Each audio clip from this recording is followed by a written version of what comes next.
today I'm going to be reading Harry Potter and the Sorcerer's Stone, Chapter 14, Norbert the Legion Witchpath.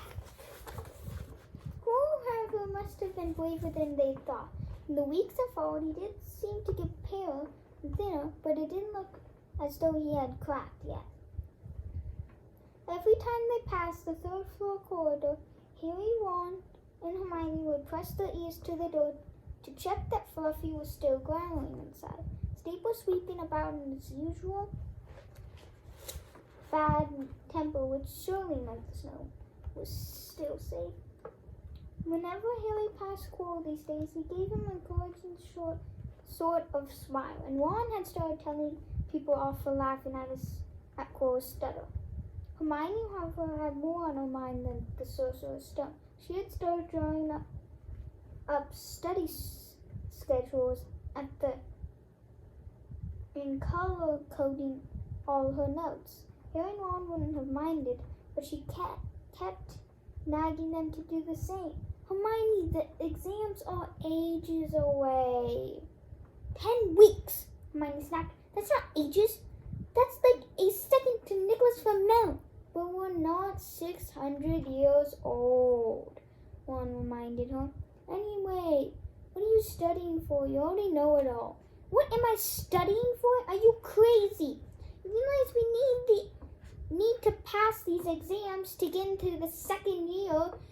They're very important. I should have started studying them a month ago. I don't know what got it into me. Unfortunately, the teachers seemed to be thinking along the same lines as Hermione. They piled so much homework on them that the Easter holidays weren't nearly as much fun as the Christmas ones. It was hard to relax with Hermione next to you reciting the 12 uses of dragon's blood or practicing wand movements. Moaning and yawning, Harry and Ron spent the most of their free time in the library with her, trying to get through all the extra work. I'll never remember this, Ron burst out one afternoon, throwing down his quill and looking longingly out the library window. It was the first really fine day they had in months. The sky was clear, forget-me-not blue, and there was a feeling in the air of summer coming. Harry, who was looking up at Dintony and 1,000 magical herbs and fungi, didn't look up until he heard one say, "Hagrid, what are you doing in the library?"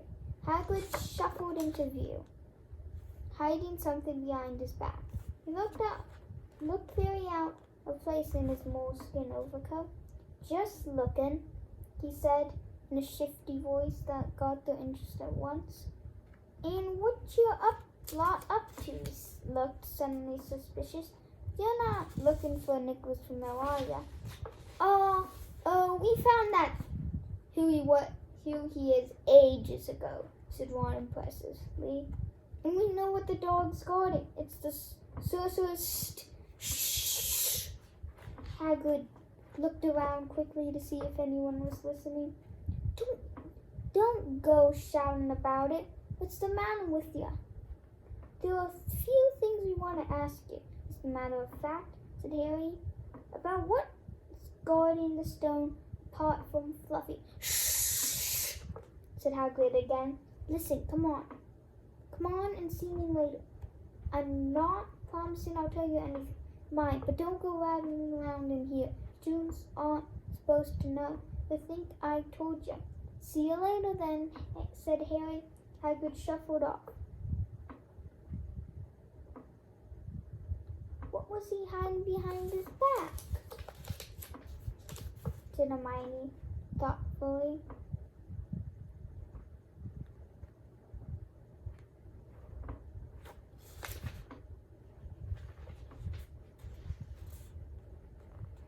"I'm going to see what section he was in," said Ron, who had enough of working.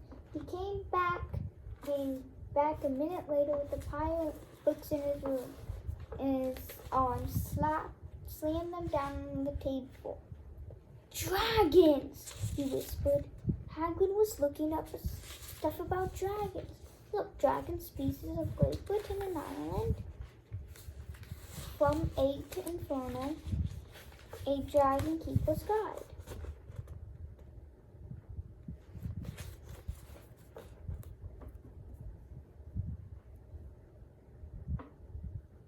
Hagrid's always wanted a dragon. He told me the first time I met him. But it's against our laws.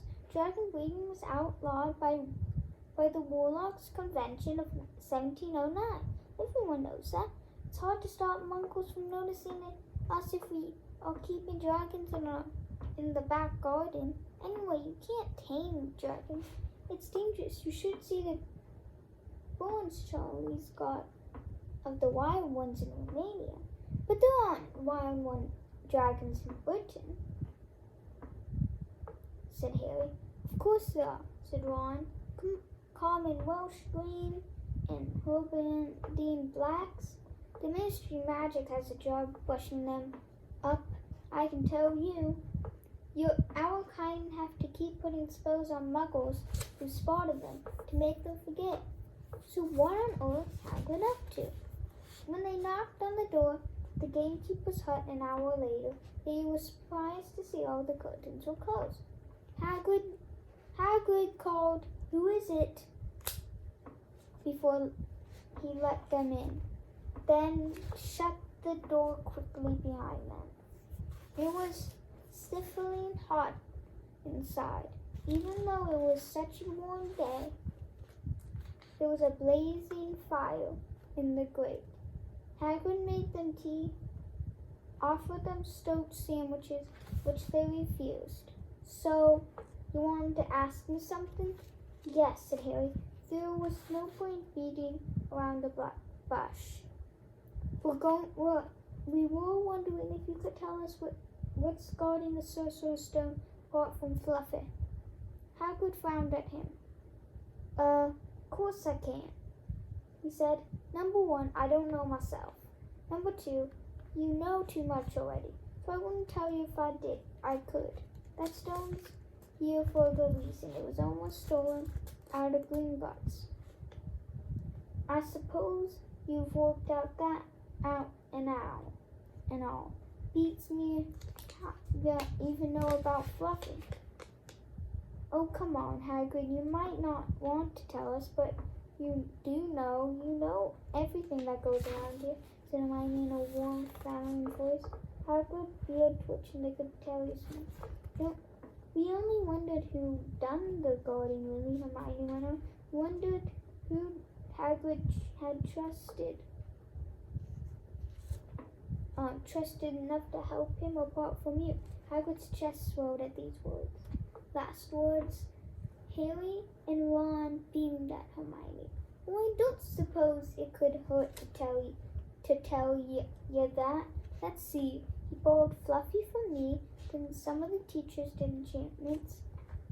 Professor Sprout, Professor Flitwick, Professor McGonagall ticked off his fingers, Professor Quirrell, and Dumbledore himself, of course. Hang on, I've forgotten someone. Oh yeah, Professor Snape." "Snape?" "Yeah. You're not still on about that, are ya? Look, Snape helped protect the stone. He wouldn't. He's not about to steal it." Harry knew and Ron thinking the same he was. Snape had been in on protecting the stone. It must have been easy to find out how the other teachers had guarded it. He probably knew everything except its same core spell, how to get past Fluffy. "You're the only one who knows how to get past Fluffy, aren't you, Hagrid?" said Harry anxiously. "And you wouldn't tell anyone, would you? Not even one of the teachers? Not a soul knows except me and Dumbledore," said Hagrid proudly. "Well, that's something," he muttered to the others. "Hagrid, can we have a window open? I'm boiling." "Can't, Harry, sorry," said Hagrid. Harry noticed and glanced at the fire. Harry looked at it too. Hagrid, what's that? But he already knew what it was. In the very heart of the fire, underneath the kettle, was a huge black egg. Ah, said Hagrid, fiddling nervously with his beard. That's, where did you get that, Hagrid? Said Ron, crouching over the fire to get a closer look at the egg. It must have cost you a fortune, won't it? Said Hagrid. Last night, I was down in the village having a few drinks and got in the game of cards with a stranger. He was quite glad to get rid of it, to be honest. But what are you going to do when it's hatched? Said Hermione. Well, I've been doing some reading, said Hagrid, pulling a large book from under his pillow. Got this out of the library. Dragon reading for pleasure and profit. It's a bit out of date, of course, but it's all in here. Keep the egg in the fire, because the mothers breathe on them. See when it hatches, feed it a bucket of brandy mixed with chicken blood every half an hour, and see here how to recognize different eggs. What I got there is a Region Ridgeback. They're rare, then. He looked very pleased with himself, but Hermione didn't. Hagrid, you live in a wooden house, she said, but Hagrid wasn't listening. He was humming merrily as he stoked the fire. So now they had something else to worry about. What might happen to Hagrid if anyone found out he was hiding an illegal dragon in his hut? Wonder what it's like to have a peaceful life. Ron sighed as an evening after they struggled through all the extra homework they were getting. Hermione had now started making study schedules for Harry and Ron too.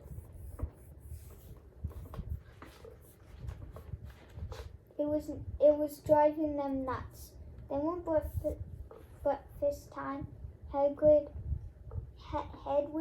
brought Harry another note from Hagrid. He had written only 2 words. It's hatching. Ron wanted to skip herbology, go straight down to the hut. Hermione wouldn't hear of it. Hermione, how many times in our lives are we going to see a dragon hatching? We've got lessons.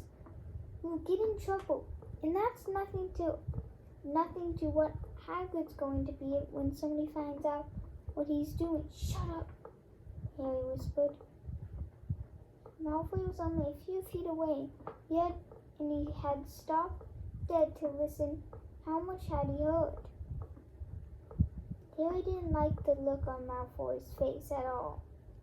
Ron and Hermione argued all the way to herbology. In the end, Hermione agreed to run down to Hagrid's with the other 2 during morning break. When the bell sounded from the castle at the end of their lesson, the 3 of them dropped the trowels at once and hurried through the grounds to the edge of the forest. Hagrid greeted them, looking flushed and excited. It's nearly out, he ushered them inside. The egg was lying on the table, where deep cracks in it. Something was moving inside. A funny clicking noise was coming from it. They all drew their chairs to the table and watched with bated breath. All at once, there was scraping noise and the egg split open. The baby dragon flopped onto the table. It wasn't exactly pretty. Harry thought it looked like a crumpled black umbrella. Its spiny wings were huge compared to its skinny jet body. It had a long snout with wide nostrils and stubs of horns and bulging orange eyes. A couple of sparks flew out his snout. Isn't he beautiful?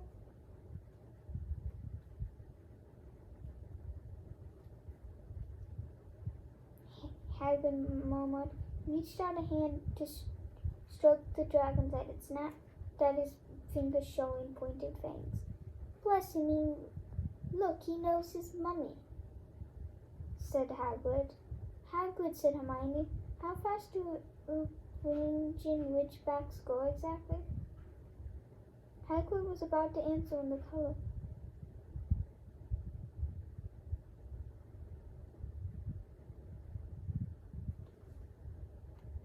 Hagrid was about to answer when the color suddenly drained from his face.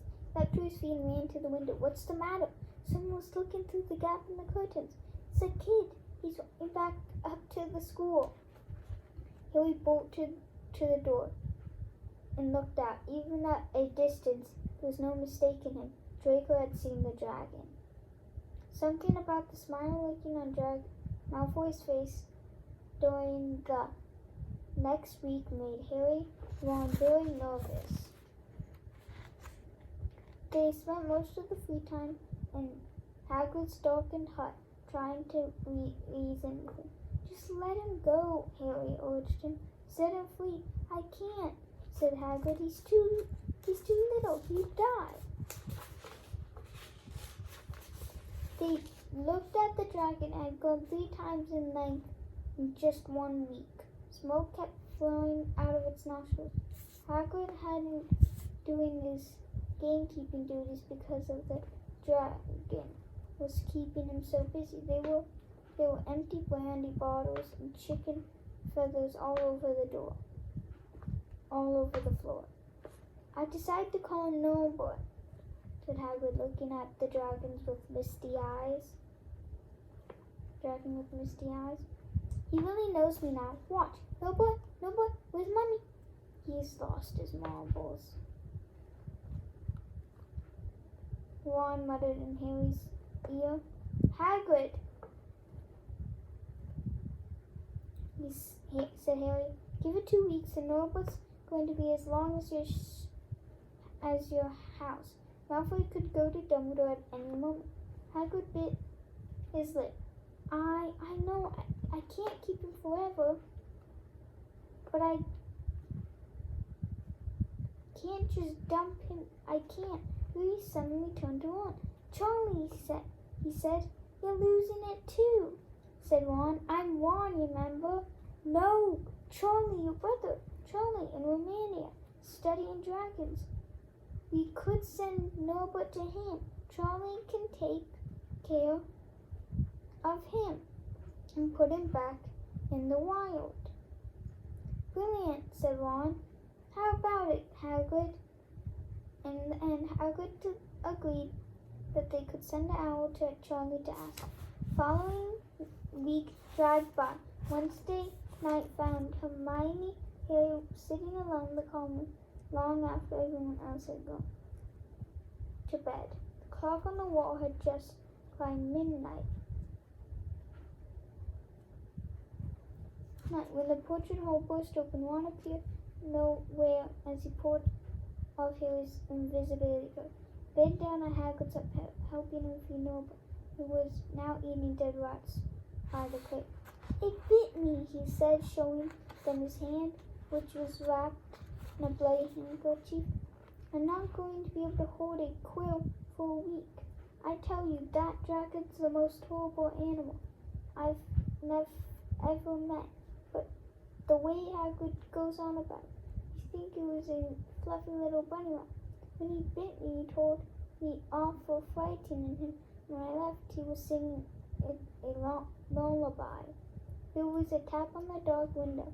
It's Hedwig, said Harry, hurrying him to let her in. She'll have Charlie's answer. 3 of them then put their heads together to read the note.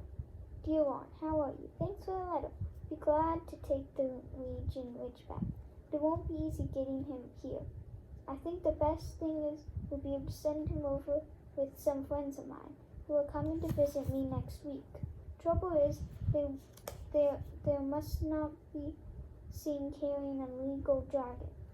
Could you get Rich back up to the tallest tower at midnight on Saturday? They can meet you there and take him away while it's still dark. Send me an answer as soon as possible. Love, Charlie. They looked at one another. We've got the invisibility cloak. It shouldn't be too difficult. I think the cloak is big enough to cover two of us and Nova. It was a mark of how bad the last week been that the other two agreed with him. Anything to get rid of Nova and Malfoy. There was a hitch. By the next morning, Ron's bitten hand had swollen to twice the size. He didn't know whether it was safe to go to Madame Pomfrey, which he recognized a bite by the afternoon, though he had no choice. The cut turned a nasty shade of green. It looked as though Norbert's fangs were poisonous. Harry and Hermione rushed up to the hospital at the end of the day, and Ron table stayed in bed.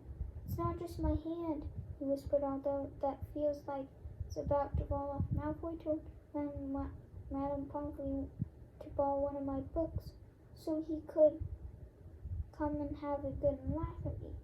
He kept threatening to tell her what really beat me. But I told her it was a dog, but I don't think she believes me. I shouldn't have hit him at the Quidditch match. That's why he's doing this.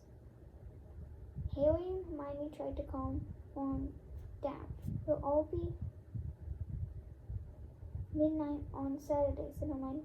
But this didn't soothe Ron at all. On the contrary, he just sat right broke and said, Midnight on Saturday, he said in a hoarse voice. Oh no, I just remembered. Charlie's letter was in that book Malfoy took. He's going to know we're getting rid of Norbert. Harry and Hermione didn't get a chance to answer.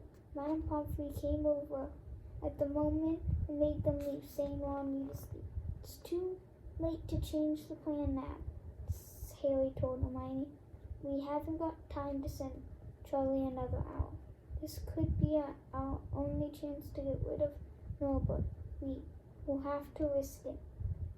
And we have got the invisibility cloak. Malfoy doesn't know about that.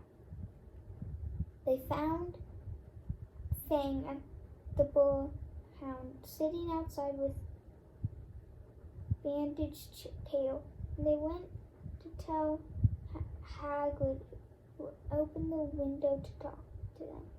I won't let you in, he puffed. Norbert's at a tricky stage. Nothing I can't handle. When they told him about Charlie's letter, his eyes filled with tears. Although that might have been because Norbert had just bit him on the leg. Oh, it's alright. He only got my boot. Just playing. He's only a baby after all. The baby bandaged its tail on the wall, banged its tail on the wall, making the windows rattle.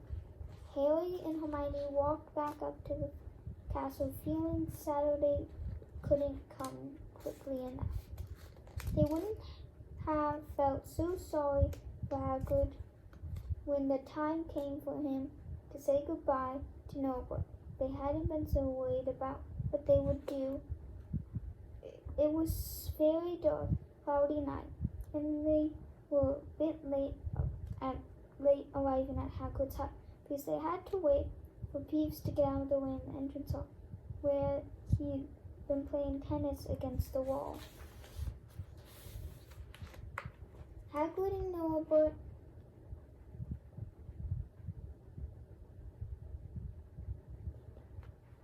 Hagrid had Norbert packed and ready in a large coat. He's got lots of rats and some brandy for the journey, said Hagrid in a muffled voice. And I've packed his teddy bear in case he gets lonely. So inside the crate came some rippy noises. It sounded to Harry the teddy was having his head torn off. Bye-bye, Norbert, Hagrid sobbed as Harry and Hermione covered the crate with invisibility cloak, except underneath themselves. Mommy will never forget you. How they managed to get the crate back up to the castle, they never knew. Midnight ticked near as they heaved Norbert up the marble staircases in the entrance hall, and along the dark corridors up another staircase. Then another. Even one of Harry's shortcuts didn't make the work much easier. Nearly there, Harry said.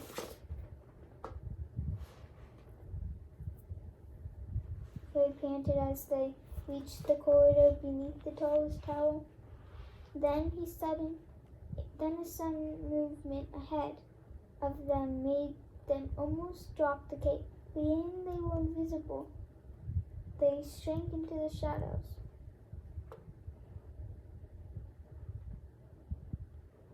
Staring at the dark outlines of two people grappling with each other 10 feet away. A lamp flared. Professor McGonagall, with a torch and bathrobe and a hairnet, had Malfoy by the ear. Detention, she shouted, and 20 points from Slytherin. Wandering around in the middle of the night, how dare you? You don't understand, Professor. Harry Potter's coming. He's got a dragon. What utter rubbish. How dare you tell such lies? Come on, I shall see Professor Snape about you, Malfoy. The steep spiral staircase on the top of the tower seemed the easiest thing in the world after that. Not until they stepped down the cold air did they throw the cloak, glad to be able to breathe properly again. Hermione did a sort of jig. Malfoy's got detention. I could sing. Don't, Harry advised her. Chuckling about Malfoy, they waited. Norbert thrashing about in his crate. About 10 minutes later, 4 broomsticks came swooping down out of the darkness. Charlie's friends were cheering now. They showed Harry and Hermione the harness they rigged up, so they could suspend Norbert between them. They all helped buckle Norbert safely into it, and then Harry and Hermione shook hands with the others and thanked them very much. At last, Norbert was gone. They slipped back down the spiral staircase, their hearts as light as their hand. Now that Norbert was off them, no more dragon, Malfoy in detention. What could spoil their happiness? The answer was waiting at the foot of the stairs. As they stepped in the corridor, Filch's face loomed suddenly out of the darkness. Well, he whispered. We are in trouble. They left the invisibility cloak on the top of the tower. If you want to listen to Harry Potter and the Sorcerer's Stone, Chapter 15, you'll have to wait for the next video. Like and subscribe!